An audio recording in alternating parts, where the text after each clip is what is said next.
दोस्तों, कहा जाता है कि हमारे शब्द एक हथियार की तरह होते हैं। जो लोग बुद्धिमान हैं, जो लोग ज्ञानी हैं, उन्हें इनके बारे में भली-भांति पता भी है। हम में से अधिकांशों लोग अपने शब्दों को बोलने से पहले कभी विचार नहीं करते। जो मन में आता है वो कह देते हैं, लेकिन हम यह नहीं सोचते कि हम जो शब्द कह रहे हैं उसका परिणाम क्या होगा। दोस्तों, हमारे शब्द बड़े ताकतवर होते हैं, बड़े ही शक्तिशाली होते हैं। इन्हीं शब्दों की मदद से हम किसी की जान बचा भी सकते हैं और चाहे तो किसी की जान ले भी सकते हैं। अब आपके मन में सवाल उठ रहा होगा कि भला हम किसी की जान अपने शब्दों से कैसे ले सकते हैं। तो दोस्तों, आप लोगों ने अधिकांश अपने आसपास देखा ही होगा कि हमारे शब्द किस तरह से लोगों को प्रभावित करते हैं। जब हमारे झगड़े हो जाते हैं, किसी के माता पिता ने किसी को कुछ कह दिया, किसी की पत्नी ने अपने पति को कुछ कह दिया, या फिर किसी के पति ने अपनी पत्नी को कुछ कह दिया, और उसके बाद जो होता है उसका अंजाम आप सभी लोगों ने देखा होगा। यहाँ तक कि लोग आत्महत्या करने तक भी पीछे नहीं हटते। और ठीक इसी प्रकार यदि आप चाहें तो आपकी ये शब्द किसी को जीवन भी दे सकते हैं। जब कोई व्यक्ति उदास होता है, जीवन से परेशान होता है, उसे कोई रास्ता नजर नहीं आ रहा होता, तब आप चाहें तो आपके यही शब्द उसे एक नया रास्ता दिखा सकते हैं। उसके मन में एक नई आशा की किरण जगा सकते हैं। आपके यही शब्द उस व्यक्ति के मन में एक नया जोश भर सकते हैं। और ये सब केवल हमारे शब्दों के माध्यम से होता है। हमारे शब्द बहुत ही शक्तिशाली होते हैं, इसलिए अपने शब्दों को बहुत ही सोच और विचार कर कहना चाहिए। अब आप में से अधिकांश लोग ये सोच रहे होंगे कि हम तो अपने शब्दों के बारे में कभी सोचते ही नहीं कि हम क्या कह रहे हैं और हम जो भी कह रहे हैं उसका अंजाम क्या होगा, लेकिन फिर भी हम न जाने क्यों अपने शब्दों को बेवजह इस्तेमाल किया करते हैं। तो दोस्तों, अब तक तो आप यह समझ चुके होंगे कि हमारे शब्द कितने ज़्यादा शक्तिशाली होते हैं और इनका इस्तेमाल हमें सोच विचार कर करना चाहिए। और जब भी हम किसी से बात कर रहे हों तो हमें अपने शब्दों को बड़ी ही सावधानी पूर्वक इस्तेमाल करना चाहिए। लेकिन फिर भी हम में से अधिकांश लोग ज़्यादा बोलने की बीमारी से परेशान रहते हैं। वे लोग कभी सोचते नहीं, कभी विचार नहीं करते, और फिर चाहे उन्हें मौका मिले या ना मिले, वो कभी भी कहीं भी अपने आप को शांत नहीं रख सकते।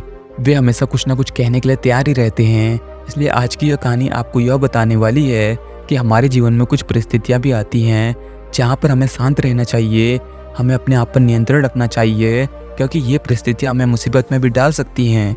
और यदि आप इन परिस्थितियों में कुछ ना कहें तो ये आपके लिए उचित होगा। बहुत समय पहले की बात है, एक युवा लड़का जो अपने आप से बहुत परेशान था, वो अपनी परेशानी के बारे में जानता था। उसे यह पता था कि वो ज़रूरत से ज़्यादा कहता है, ज़रूरत से ज़्यादा बोलता रहता है, और वो अपनी इस परेशानी को ठीक करना चाहता था, लेकिन उसे कोई भी उपाय नज़र नहीं आ रहा था। एक दिन उसे पता चला कि उसके गांव में एक महान बौद्ध भिक्षु आए हुए हैं और जो लोगों का मार्गदर्शन कर रहे हैं। ये सुन उस लड़के को लगा कि यदि मैं उनके पास जाऊं तो हो सकता है कि मुझे मेरी समस्या का समाधान मिल जाए। वह लड़का तुरंत ही उन बौद्ध भिक्षु के पास चला जाता है, और जब वहाँ पर पहुँचता है तो वह उन बौद्ध भिक्षु को देखकर बड़ा ही आश्चर्यचकित रह जाता है, क्योंकि उनके चेहरे पर एक अजीब सा तेज प्रकाशित हो रहा था, जिसे देखकर वो युवा लड़का उनकी ओर आकर्षित होता चला गया। जैसे ही वो उनके करीब पहुंचा, वो युवा लड़का उन बौद्ध भिक्षु को प्रणाम करता है और उनसे कहता है, हे महाराज, मैं अपने आप से बहुत परेशान हूँ। मेरा स्वास्थ्य अच्छा है, मेरा शरीर अच्छा है, मेरे पास धन की भी कोई कमी नहीं है, और ना ही मेरे अंदर कोई शारीरिक या मानसिक तकलीफ है। लेकिन मेरी समस्या ये है कि मैं खुद से परेशान रहता हूँ। मैं अपने मन से अत्यधिक परेशान रहता हूँ। जब भी अपने दोस्तों के बीच या फिर अपने सगे संबंधियों या फिर अपने परिवार के बीच कोई भी अपनी बात रखता हूँ तो लोग मुझे गंभीरता से लेते ही नहीं। वे लोग कभी भी मेरी बातों पर गौर नहीं करते। उन्हें लगता है कि जो कुछ भी मैंने सलाह दी है वे सारी सलाह फिजूल की हैं, उनका कोई अर्थ नहीं। इसलिए वे मेरी सारी बातों का मजाक उड़ा देते हैं या फिर उसे गंभीरता से कभी लेते ही नहीं। हे महाराज, मुझे आप ही बताइए, आखिर क्यों कोई भी मेरी बात को गंभीरता से नहीं लेता? आखिर क्यों लोग मेरी सलाह का मजाक उड़ाते हैं? आखिर क्यों मेरी बातों में कोई रुचि नहीं दिखाता? आखिर इसका कारण क्या है और इस दुख का उपाय क्या है? कृपया करके मुझे बताने का कष्ट करें। उन बौद्ध भिक्षु ने उस युवा लड़की की सारी बातें ध्यानपूर्वक सुनी और फिर उस युवा लड़के को जवाब देते हुए कहा, आज सुबह ही जब मैं ध्यान करके वापस अपने कुटिया की ओर लौट रहा था तो मैंने कुछ कौवों को देखा जो अलग अलग पेड़ों की डालियों पर बैठे हुए थे। लेकिन वे कौवे कभी शांत नहीं रहते और ये हमेशा काव काव करते ही रहते हैं। और तब मुझे एहसास हुआ कि ये कौवे कितना बोलते हैं। और जब मैं थोड़ी दूर आगे आया तो मुझे एक मोर की मधुर आवाज़ सुनाई पड़ी, और मोर की यह मधुर आवाज़ हमें हमेशा को सुनने नहीं मिलती। अधिकांश तब सुनने को मिलती है जब बारिश होने वाली होती है या फिर जब बारिश होने की आशंका होती है। इसका अर्थ ये हुआ कि वो एक ही समय पर ही बोलते हैं। लेकिन रही बात उन कौवों की, वो तो हमेशा ही काव काव करते रहते हैं, जिस कारण उन्हें कोई पसंद नहीं करता और ना ही उनकी आवाज़ उतनी मधुर है। और यदि हम मोर की तरफ देखें तो मोर की आवाज़ बड़ी ही मधुर होती है। वो सही परिस्थिति में और सही समय पर बोलता है। उसी प्रकार हम मनुष्य को भी अपनी वाणी पर ध्यान देना चाहिए। सही समय आने पर और सही परिस्थितियों में ही हमें कुछ कहना चाहिए। और जब हम सही समय और सही परिस्थितियों पर ही बोलेंगे तो हमारी वाणी लोगों के लिए एक मधुर संगीत का काम करेगी। और यदि हम हमेशा ही उन कौवों की तरह काँव काँव करते रहेंगे तो लोग हमें नज़रअंदाज कर देंगे और ना ही हमारी आवाज़ उन्हें पसंद आएगी। इसलिए यदि तुम बेफिजूल की बातें करते रहोगे तो तुम्हें कोई भी पसंद नहीं करने वाला और तुम्हारी बातों को कोई कभी भी गंभीरता से नहीं लेगा। वहीं पर दूसरी तरफ यदि तुम मोर की तरह सही समय सही परिस्थिति पर अपनी राय देते हो तो लोग तुम्हारी बातों को गंभीरता से भी लेंगे और तुम्हारी वाणी पर बड़ी ही ध्यानपूर्वक तुम्हारी सारी बातें सुनेंगे भी। तुमसे लोग हमेशा खुश रहेंगे, तुम्हारी बातों पर हमेशा अमल करेंगे। इसलिए अपने शब्दों को बहुत ही सोच समझकर और समझदारी से इस्तेमाल करना सीखो। अपनी बातों का इस्तेमाल दिमाग से करो। यदि तुम ऐसा नहीं करते तो इस समाज में तुम्हारे लिए कोई जगह नहीं है, ना ही तुम्हें कोई सम्मान देगा और ना ही कोई तुम्हारी इज्जत करेगा। उन बौद्ध भिक्षु की ये सारी बातें सुनकर वो युवा लड़का उनसे कहता है, हे महाराज, मैं एक साधारण सा व्यक्ति हूँ। मैं इतना बुद्धिमान नहीं हूँ कि अपने वचनों को, अपने शब्दों को नाप तोल कर कह सकूं। मेरा तो मन जब भी कहता है मैं कुछ ना कुछ कहता ही रहता हूँ। मैं अपने आप पर नियंत्रण नहीं रख पाता और ना ही मैं कभी ये सोचता हूँ कि मैं क्या कह रहा हूँ और इसका अंजाम मेरे लिए क्या होगा। मैं अपने बकबक करने की इस आदत से बहुत ही ज़्यादा परेशान हूँ, लेकिन मैं चाहता हूँ कि लोग मेरा सम्मान करें, मेरी इज्जत करें, लोग मेरी बातों को गंभीरता से लें और मेरी बातों पर अमल करें।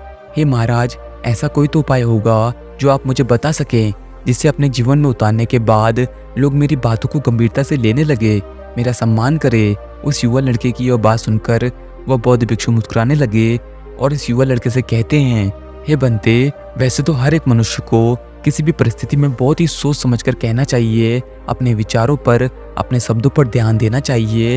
लेकिन एक मनुष्य हमेशा ध्यानपूर्वक अपने जीवन को नहीं जी पाता, जिस कारण उससे अनेकों गलतियां होती रहती हैं और वो न चाहते हुए भी ऐसी जगहों पर कुछ ना कुछ अवश्य कह देता है, जिसका परिणाम उसे आगे चलकर भोगना पड़ता है। लेकिन फिर भी मैं तुम्हें कुछ ऐसी परिस्थितियां बताने वाला हूँ जहाँ पर यदि तुम कुछ भी कहोगे तो तुम्हारा अपमान अवश्य होगा और लोग तुम्हें गंभीरता से नहीं लेंगे। इसलिए जो भी परिस्थितियां मैं तुम्हें बताने वाला हूँ, इन परिस्थितियों में तुम चुप ही रहना, जिससे लोगों के मन में तुम्हारा सम्मान और बढ़ेगा। आगे वो बौद्ध भिक्षु उस युवा को पहली स्थिति बताते हुए कहते हैं कि जब तुम्हें किसी विषय के बारे में कोई ज्ञान ना हो और उस विषय पर कोई गंभीर बात चल रही हो तो तुम्हें कभी भी कुछ नहीं कहना चाहिए, क्योंकि जब भी ऐसी कोई बात चल रही हो जिस विषय के बारे में तुम्हें कोई ज्ञान नहीं है और उस बीच यदि तुम कुछ कहते हो तो तुम्हारा अपमान ही होगा, क्योंकि तुम्हें उस विषय के बारे में कुछ नहीं पता और तुम कुछ भी अनाप शनाप वहां पर कहोगे।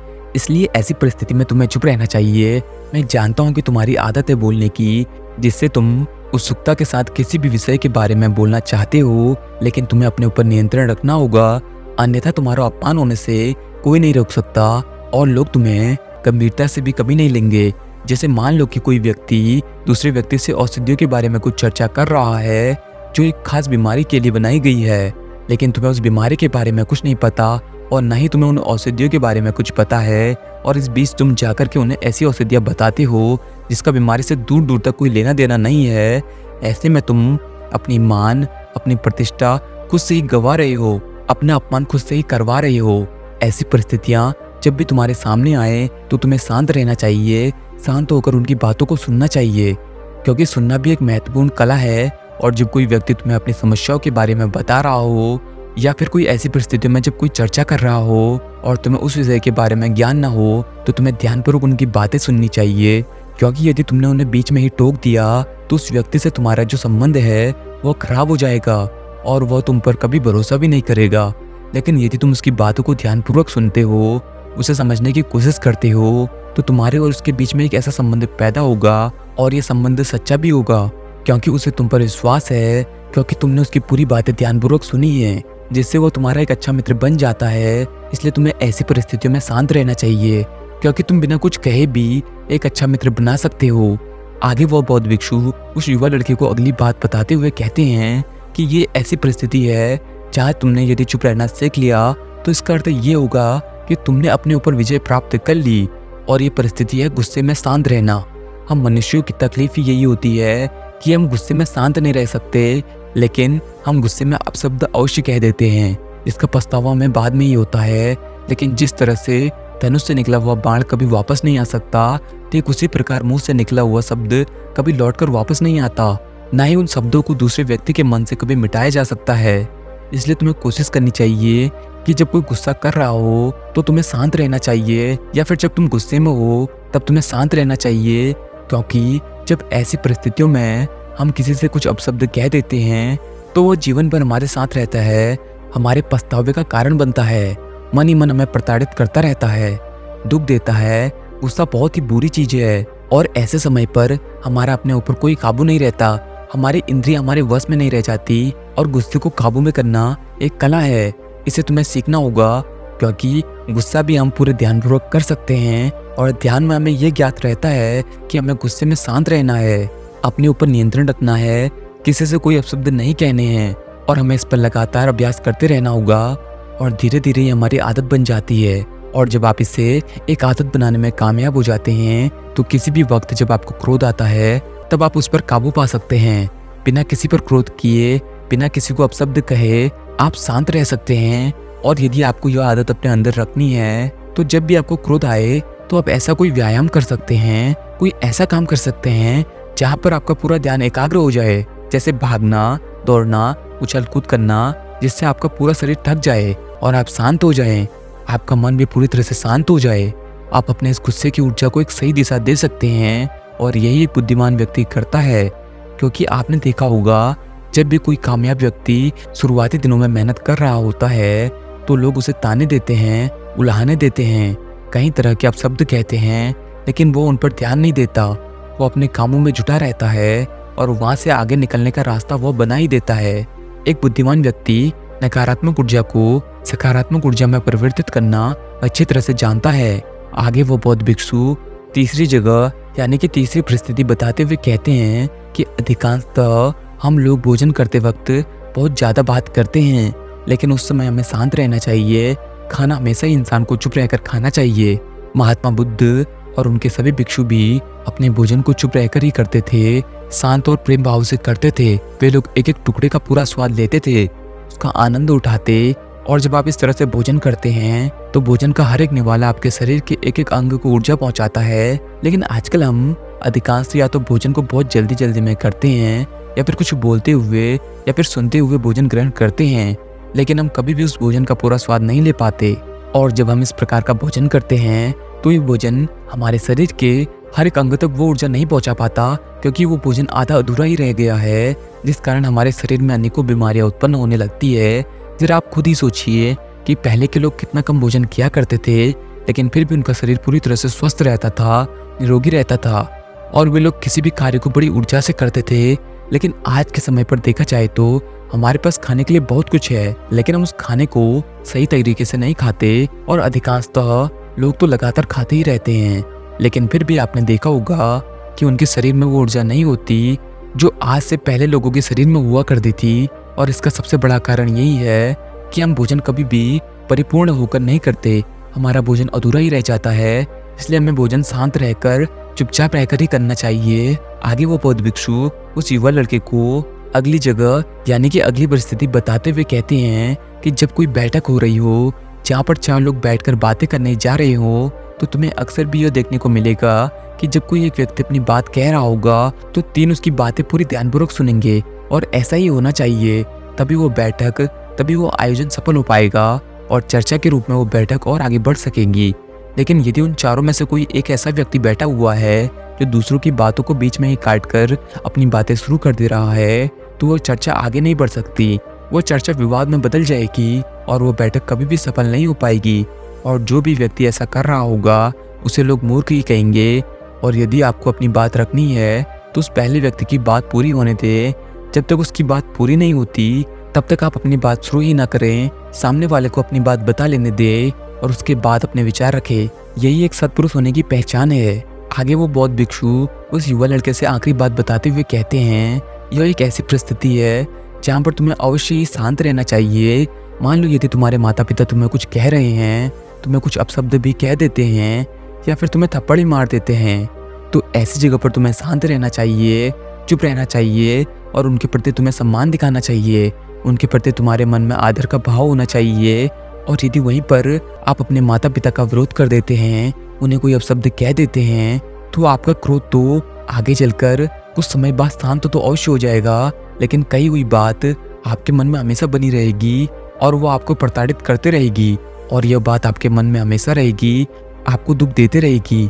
और आपके माता पिता को भी यह बात बहुत बुरी लगेगी कि उन्हें लगेगा कि हमारा बेटा अब हमारी बात नहीं सुनता या हमारी बातों पर अमल नहीं करता, क्योंकि अब यह कमाने लग गया है, यह बड़ा हो गया है और यह अब अपने मन से सारे काम करना चाहता है।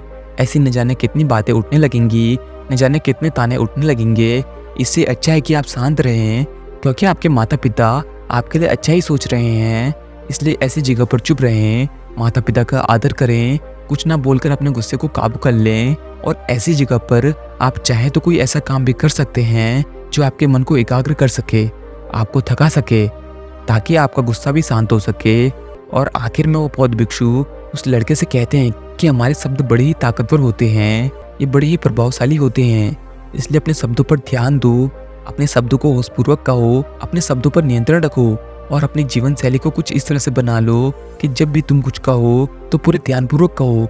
और तुम्हारे शब्दों में से किसी का अपमान नहीं होना चाहिए, तुम्हारे शब्दों से किसी को बुरा नहीं लगना चाहिए। अपने शब्दों को पूरे प्रेम के साथ बोलो, अपनी वाणी को ऐसा बना लो जो भी तुम्हारी वाणी सुने वो उसमें रम जाए। तुम्हारी वाणी दूसरों को ठंडक पहुंचानी चाहिए, दूसरे के मन को शांत कर देनी चाहिए। और ये तभी संभव है जब आप खुद अपने शब्दों पर ध्यान देंगे, अपने शब्दों पर नियंत्रण रखेंगे। इसके बाद वो युवा लड़का उन बौद्ध भिक्षु को प्रणाम करता है और अपने घर की ओर लौट जाता है।